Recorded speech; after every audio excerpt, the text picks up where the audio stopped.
তো আজি নলবাৰী পাগলাদিয়া নদীৰ ওচৰত থকা বাবাৰ মন্দিৰ দেখাওঁ। নলবাৰী ঠিক টাউনৰ পৰা আহি যি পাগলাদিয়া নদীটোৰ কাষত আছে, সেইটো মন্দিৰ।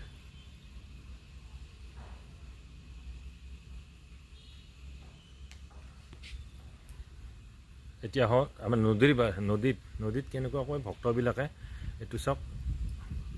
আমি নদীৰ পিনে গৈ আছোঁ। নদীত এই ভক্তবিলাকে কেনেকুৱাকৈ শিৱলিংগ বনায়, কেনেকুৱাকৈ হেঁপাহ পলোৱাই তাতে মানে তেওঁক ধ্যান কৰে, আৰাধনা কৰে। আহক আমি পাগলাদিয়া নদীত গৈছোঁ। পাগলাদিয়া নদী, এই পাগলাদিয়া নদীত গৈ আছোঁ। তাতে ভক্তবিলাকে এই নদীৰ ঢাপ তাত বালিতে এটা শিৱলিংগ বনায়। শিৱলিংগটো বনাই তাতে ফুলপাহ দি তাতে একান্ত মানে ওম নম শিৱায় ওম নম জপ কৰে। এতিয়া আমি সন্ধিয়া টাইমত আহিছোঁ মই, গতিকে ভক্তসকল দেখুৱাব নোৱাৰিলোঁ। গতিকে ইয়াতে চাওক, আহক নদীৰ পিনে গৈ আছোঁ।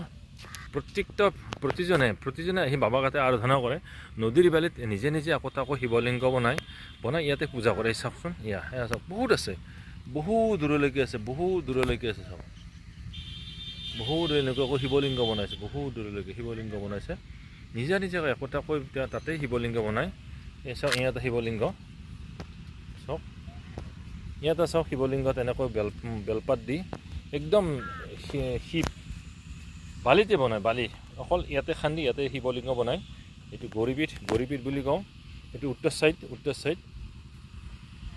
গতিকে চাওক, ইয়াতে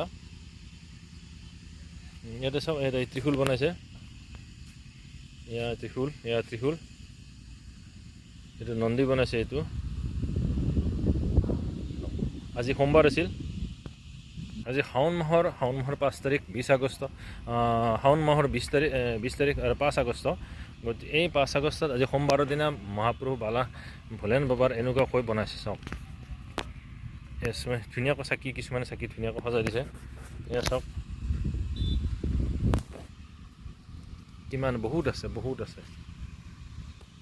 এই বাবাৰ ভক্ত, এইবিলাক ভোলেনাথ বাবাৰ ভক্ত। এয়া চাওক, বহুত দূৰলৈকে একদম শিৱলিংগই বহুত দূৰলৈকে আছে। গতিকে আজি এতিয়া প্ৰায় 4-5টামান বাজিলে, এতিয়া সন্ধিয়া হ'ল। এয়া চাওক,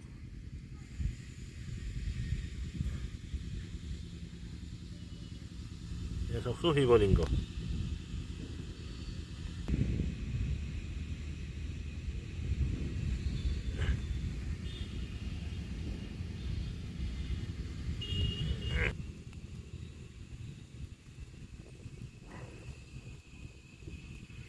ইয়াতে আজি সোমবাৰ, গতিকে ইয়াতে ভক্তবিলাকে ৰাতিপুৱাই গা পা ধুই একদম ৰাতিপুৱা ব্ৰহ্ম মুহূৰ্তত আহি ইয়াৰে ভক্তবিলাকে আহি নিজাকৈ বাবাক আবাহন কৰি নিজে শিৱলিংগ মাটিৰে বনায়। এই নদীৰ বাৰীত বনাই ইয়াতে একান্ত মানে ধ্যান কৰে।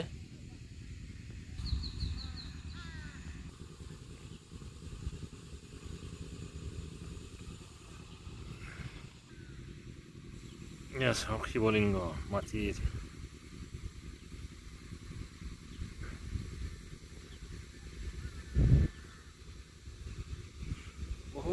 বহুত আছে, হাজাৰ আছে। চবেই নিজে ইয়াতে বহি বাবাক ধ্যান কৰে, আবাহন কৰে, বাবাৰ পৰা আশীৰ্বাদ বিচাৰে। এইটো পাগলাদিয়া নদী হয়। এই পাগলাদিয়া নদীৰ এইটো দলং, এইখন দলং। ইফালে মানুহবিলাক এইফালে নলবাৰী টাউনলৈকে গৈ আছে। ইয়াৰ পৰা নলবাৰী টাউনত বেছি দূৰ নহয়, বৰ বেছি 3 কিলোমিটাৰমান হ'ব, তাত বৰ বেছি দূৰ নহয়। এইটো পাগলাদিয়া নদী, পাগলদিয়া নদী। এই নদীৰ পাৰত মানুহবিলাকে ইয়াতে হাজাৰ মানুহবিলাক ভক্তবিলাকে আহি বাবাৰ চৰণত ফুলপাহ দিয়ে। শিৱলিংগ বনাইছে চাওক, কিমান দেখাম, বহুত আছে। ইয়াত আছে, বহুত ডাঙৰকৈ বনাইছে এইটো শিৱলিংগ। এতিয়া বাবাক ধ্যান কৰে, বাবাৰ পৰা আশীৰ্বাদ বিচাৰে, কিজানি মহাপ্ৰভুই দৰ্শন দিয়ে।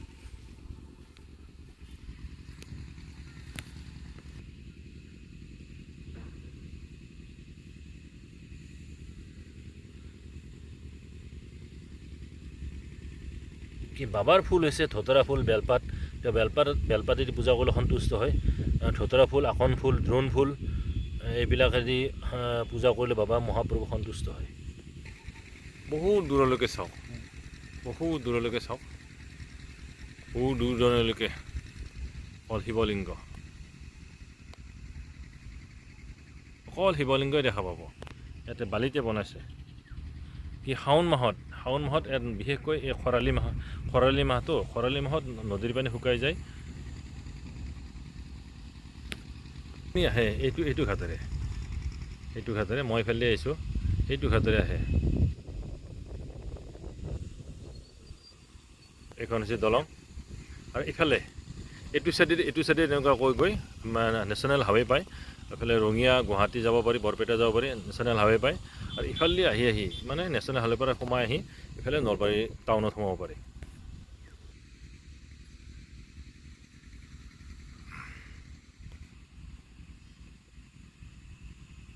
চব বহুত ওখ শিৱলিংগ বনাইছিল। এইটো কোনোবা এজন ভক্তই ইয়াতে ডাঙৰ শিৱলিংগ বনাইছে, চব বহুত ডাঙৰ বনাইছে। ইয়াৰ শিৱলিংগৰ মূৰৰ ওপৰত বেলপাত ফুল দিছে, বেলপাত ফুল। গতিকে শাওণ মাহত আপোনালোকে যদি শাওণ মাহত সোমবাৰটো পালন কৰিব পাৰে খুবেই ভাল। বাবাৰ পৰা আশীৰ্বাদ পায় বুলি কয়, বাবাৰ পৰা সেয়াবোৰে আশীৰ্বাদ পায়। গতিকে শাওণ মাহত বিশেষকৈ মানে পূৰা ব্ৰত পালন কৰিব লাগে, সন্ধিয়া টাইমত নিৰামিষ ভোজন কৰিব লাগে, পাৰিলে শাওণ মাহটোৱে পালন কৰিব লাগে। ইয়াতে চাওক শিৱলিংগ, আৰু সেইপিঠ গৌৰীপীঠ বুলি কয়, জৌনীপীঠ গৌৰীপীঠ বুলি কয়। আজি সোমবাৰ আছিল, শাওণৰ 20 তাৰিখ 5 আগষ্ট। গতিকে ইয়াতে ভক্তবিলাকে আহি শিৱলিংগ বনাই ইয়াতে নানান ধৰণে তেওঁক ধ্যান কৰে, আবাহন কৰে, মহাপ্ৰভুৰ আশীৰ্বাদ বিচাৰে, তেওঁৰ পৰা দৰ্শন হ'ব বিচাৰে। গতিকে শাওণ মাহত আপোনালোকেও পাৰিলে তেওঁক পালন কৰক, সোমবাৰটো পালন কৰক, বাবাৰ পৰা আশীৰ্বাদ পায়। সোমবাৰটো পূৰা নিৰামিষ খাব লাগে, আৰু পাৰিলে গোটেই শাওণ মাহটোৱে পালন কৰিব লাগে। গতিকে এতিয়া নলবাৰী টাউনৰ ঠিক ওচৰত পাগলদিয়া নদী, এইটো মই ভিডিঅ'টো দেখালোঁ। ভিডিঅ'টো চাই কেনে পালে লাইক কৰি ছাবস্ক্ৰাইব কৰিব। মই আশীৰ্বাদ কৰিছোঁ আপোনালোকৰ মংগল হওক, আৰু আপোনালোকে ভিডিঅ'টো চাই কেনে পালে জনাব। আজিলৈ ভিডিঅ'টো ইমানে, বহুত ধন্যবাদ।